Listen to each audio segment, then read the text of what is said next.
Quisiera que me acompañaran en un estudio para que vean un poco de lo que es estudiar la historia con doctrina y convenios para entender un poco de lo difícil que es cuadrar las fechas con las revelaciones.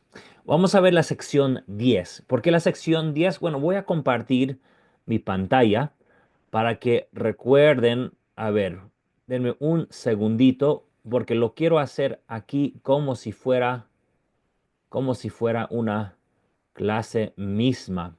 Y de nuevo, gracias por acompañarme. Soy Noé Correa de Central de las Escrituras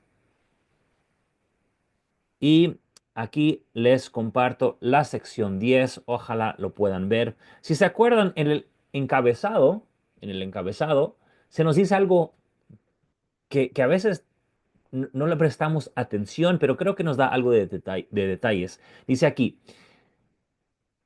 y espero que lo estemos viendo todos. Dice, revelación dada a José Smith el profeta en Harmony, Pensilvania, probablemente alrededor de abril 1829. Probablemente, y vamos a hablar un poquito de eso, aunque ciertas partes podrían haberse recibido justo o incluso en el verano de 1828. Así que fíjense en eso, hermanos y hermanas, que tenemos una revelación que probablemente en abril, dice el encabezado, pero que también es posible de que parte de la revelación se dio el año anterior, en 1829.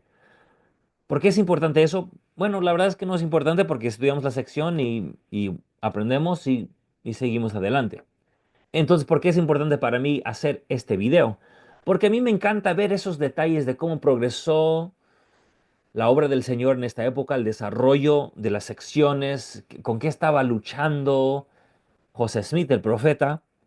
Así que ya que el mismo encabezado dice que esta sección se recibió en diferentes partes, primeramente debemos abordar el tema de por qué entonces tenemos una sola revelación, como si fuera una sola revelación, cuando se nos dice que se recibió en distintas partes.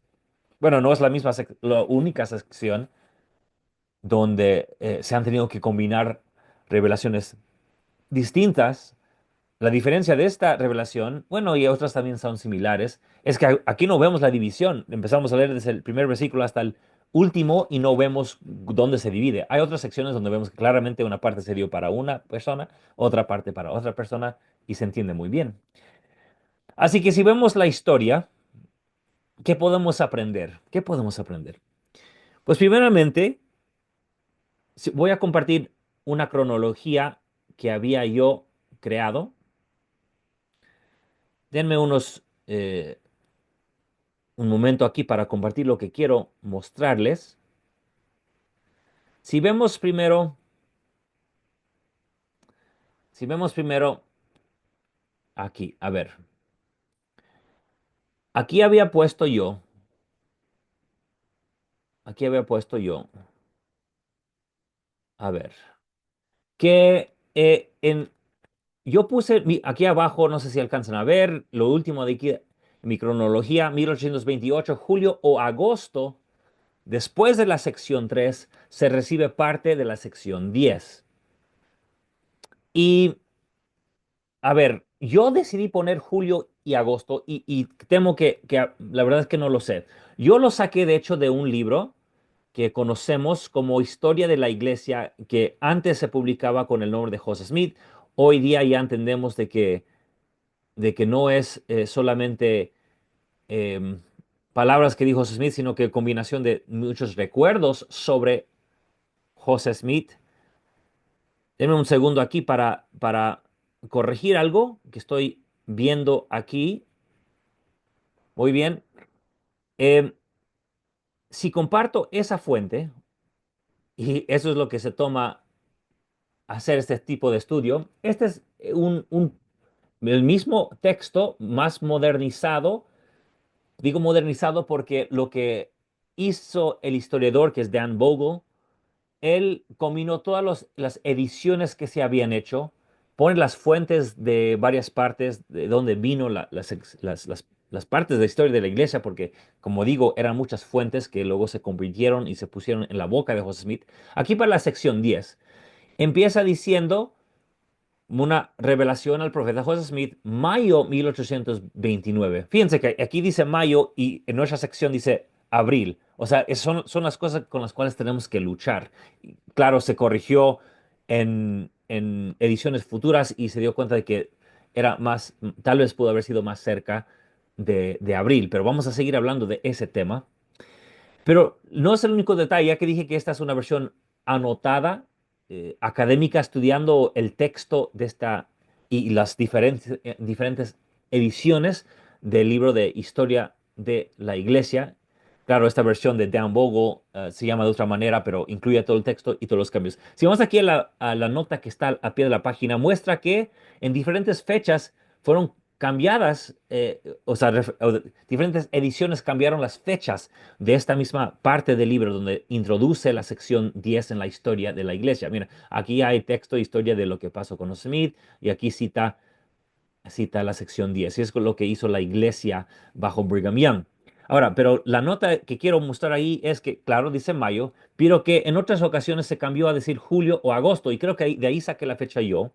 Dice aquí 1829, pero que también se había editado por ejemplo, una versión que salió ya después de B. H. Roberts, que se llamaba algo como Historia de la Iglesia Doctrinal o algo así, o documental, o sea, basado en documentos, pues, y cambió la fecha al 8 a 1828. Así que podemos ver que una versión que publica la iglesia dice mayo, mayo de 1829. Aquí en la nota dice que otra versión por B. H. Roberts, el 70, que publica, él lo cambia a julio o agosto de 1828 y que luego lo que dice nuestra escritura es que fue en abril 1829 y verano de 1828. Se dan cuenta que no es fácil, no es fácil. Así que lo que quiero yo hacer ahora, ya que estamos analizando aquí, ¿qué detalles podemos aprender de la misma sección? Así que si vamos a Doctrina y Convenios, tal como teníamos aquí, y otra vez voy a compartir la página de la escritura que tengo. Vemos aquí y tal vez debería ser lo más grande, ¿verdad? Para que se pueda ver un poco más el texto, pero igual ustedes lo tienen en sus escrituras. Aquí vemos que comienza diciendo en el 2. Bueno, vamos a empezar desde el 1. He aquí te digo que por haber entregado en manos de un hombre inicuo esos escritos, para lo cual se te dio el poder de traducirlos por medio del Urim y Tumim, ahora los has perdido. Ahora, nomás para aclarar un poco, las ediciones anteriores no decían Urim y Tumim. Ese nombre aplicado a los intérpretes, no empezó sino a través de W. W. Phelps, que fue alguien que publicó mucho para la iglesia. William W. Phelps. Y él fue el primero que asoció los intérpretes con el Urim y Tumim. Así que ya vemos aquí que la sección que tenemos nosotros en nuestras escrituras ya heredó esa edición, ya que al regresar las revelaciones actualizaron de acuerdo con el pensamiento de ese momento, que era llamarles Urim y Tumim, cuando anteriormente no se llamaba Urim y Tumim aquí en el texto. ¿Me explico? O sea que aquí ya vemos que fue editado para reflejar la forma de hablar los miembros. Entonces, aquí tenía ese don.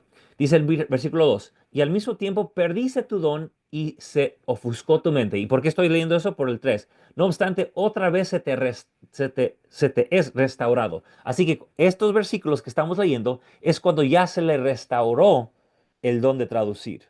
¿Sabemos cuándo pasa eso? La verdad, no exactamente. Te explico por qué. Sabemos que tuvo que entregar todo para la interpretación cuando pierde las planchas, digo, las páginas.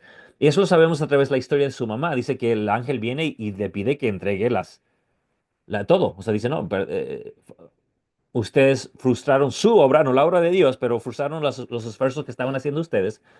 y hay que entregar de nuevo las cosas, dice la madre de José Smith. Pero también ahí mismo relatando todo dice que luego se le dice que le va a regresar todo el 22 de, el 22 de septiembre, que sería 1828. Así que si se pierden en la primavera, eh, finales del invierno, principios de primavera, es cuando se pierden las 116 páginas y se reúnen a Martin Harris con la familia Smith y toda esa historia. Entonces, si en esa fecha tiene que entregar todo lo que usaba para traducir, las planchas, Rimitumim o intérpretes y todo eso, entonces todo ese tiempo no pudo traducir porque no tenía nada con qué traducir o que tenía que traducir y no se le entrega todo hasta el 22 de septiembre. Entonces, eso significa de que, bueno, no pudo hacer nada.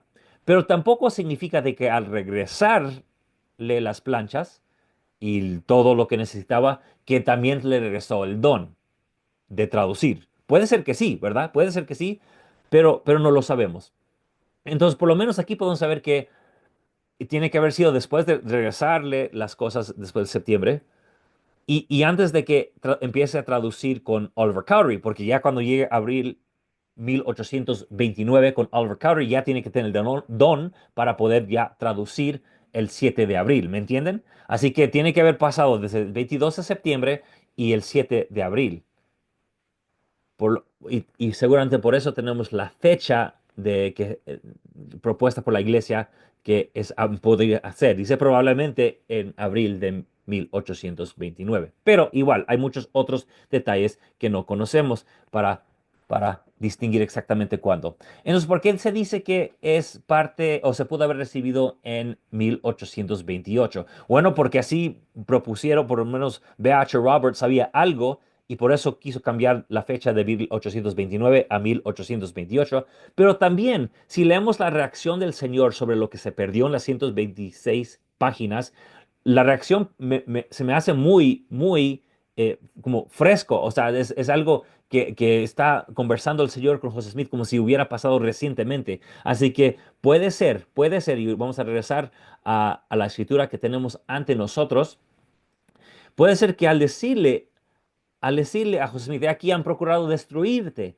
Sí, hasta el hombre en quien has confiado, o sea, has confiado recientemente como si fuera algo reciente, ha intentado destruirte. Por ejemplo, si esto se está diciendo en 1829, tal vez sea difícil que el Señor diga, bueno, como si fuera algo fresco, te está queriendo destruir. Pero tiene más sentido si hubiera dicho esto el señor en 1828, cuando recientemente perdió las páginas Martin Harris, ¿verdad? Por querer él mostrar a su familia, para querer él convencer a su familia. ¿Se dan cuenta de los detalles que podemos tal vez extraer? Digo tal vez porque no estoy diciendo nada concreto, estoy diciendo qué es lo que tenemos que hacer los historiadores para analizar los detalles dentro del texto y lo que tenemos externamente, fuera del texto, como los otros historiadores del pasado, pero no tenemos las herramientas que tenían ellos del pasado porque solamente nos han dejado sus conclusiones y no las fuentes primarias con las cuales estaban trabajando siempre. O sea, tenemos algunos, no todos. Así que para mí yo sí veo cosas aquí que muestra que todavía era fresco la idea, el acontecimiento de las pérdidas de las 116 páginas, así que veo algo ahí también. Pero también veo algo al final de que sí era algo cerca de José Smith. Y de hecho, bueno, voy a compartir de nuevo mi cronología porque hay algo que quiero compartir. Si vamos aquí a lo que yo he creado, a ver, lo voy a compartir. Vemos aquí que yo puse y está hasta el final. Bueno, no, este es el que ya habíamos visto. Perdón, voy a poner el otro porque tengo muchas cosas, muchos documentos, hermanos y hermanas. A ver, si vemos aquí, tenemos, creo que lo había puesto de nuevo, compartí el mismo. ¿Qué pasa? Bueno, ténganme paciencia, hermanos y hermanas. No sé por qué sigo compartiendo el mismo, aunque estoy escogiendo uno diferente. A ver. Ah, perfecto. Ahí está, sí lo estás completo. Me equivoqué, perdón. No, igual, aquí vemos que En abril 1829 es la penúltima entrada aquí en esta página. Puse aquí fecha en el encabezado para el resto de la sección 10 en Harmony, Pensilvania. Ok, pero también puse aquí, véase entrada para el 4 de junio de 1829. ¿Por qué? Bueno, esa es la fecha que pone el cabezado, ya expliqué las razones. Tiene que ser cuando ya tiene el don y puede ser ya cuando está empezando a traducir con Oliver Cowdery, ¿verdad? Pero yo puse aquí en mi cronología, véase entrada del 4 de junio de 1829. ¿Por qué? Porque hay otras propuestas, ya que ya vimos lo difícil que es. Entonces, si vamos aquí, este es el mes de mayo, vamos aquí el mes de junio, 4 de junio, aquí está. Dice, a ver, lo que puse aquí. En esas fechas se pudieron haber viajado a Fayette, y luego se explica que desempacan las cosas cuando llegan ahí. Pero puse aquí mi nota. Alrededor de este tiempo, el resto de la sección 10 se recibe. Bueno, ya le había puesto eso para abril, ¿verdad? Pero lo pongo otra vez. ¿Por qué? ¿Por qué? Eh, ¿Por qué? Y esto propuesta de John Welch, ya había hablado de él en otro estudio. Dice, porque, porque diciéndole que se ponga a traducir las planchas de Nefi. Ok, fíjense, vamos a pensar un poco en la historia. Llega Oliver Cowdery y empiezan a traducir con Mosía. Traduce de Mosía hasta Moroni. Luego, ¿qué pasa? Bueno, ¿qué hace ahora con las páginas perdidas? Se perdieron. Y creo que o aquí o anteriormente es cuando el Señor le dice en la sección 10, no traduzcas lo que ya tradujiste porque hay personas que lo pudieron haber cambiado. Se dan cuenta que eso se pudo haber recibido en abril, cuando llega Oliver Cowdery y dice, Señor, no, no lo traduzcas. Sé que van a traducir, no lo traduzcas porque alguien lo puede cambiar.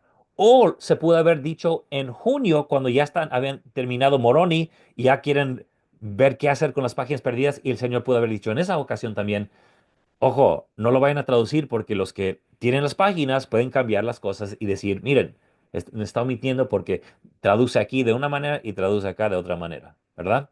Así que pudo haber pasado en ambas fechas. Pero vamos a leer ese pasaje textualmente para ver qué podemos sacar de ahí. Vamos a los versículos. Vamos a los versículos 40 y 40 bueno, hasta el 39 podemos empezar. Bueno, desde el 38, vamos a ver. Y ahora de cierto te digo que un relato de las cosas que has escrito, que han desaparecido de tus manos, está grabado en las planchas de Nefi. Muy bien. Sí, y recordarás que en estos escritos se decía que se hallaba una relación más particular de estas cosas en las planchas de Nefi. Fíjense que aquí vemos una frase más particular. No leemos eso en las palabras de Nefi, pero aquí todavía no se han traducido las palabras de Nefi, así que seguramente estaban también las partes que se habían perdido de las 116 páginas. ¿Se dan cuenta? ¿Me explico? Esto de que una relación más particular, eso suena mucho a las palabras de Nefi, pero las palabras de Nefi no se han traducido todavía. Entonces, aquí podemos ver que es posible que ese lenguaje o el Señor está empleando una frase que va a ver José Smith muy pronto en Nefi, aunque aquí dice, te recordarás que en esos escritos decía que se hallaba una relación más particular. Así que en las páginas perdidas, en la traducción perdida, tenía una frase donde parecía la de Nefi, donde hablaba de que había una relación más particular en las planchas de Nefi. ¿Se dan cuenta? No sé, muchos detalles, no se vayan a confundir.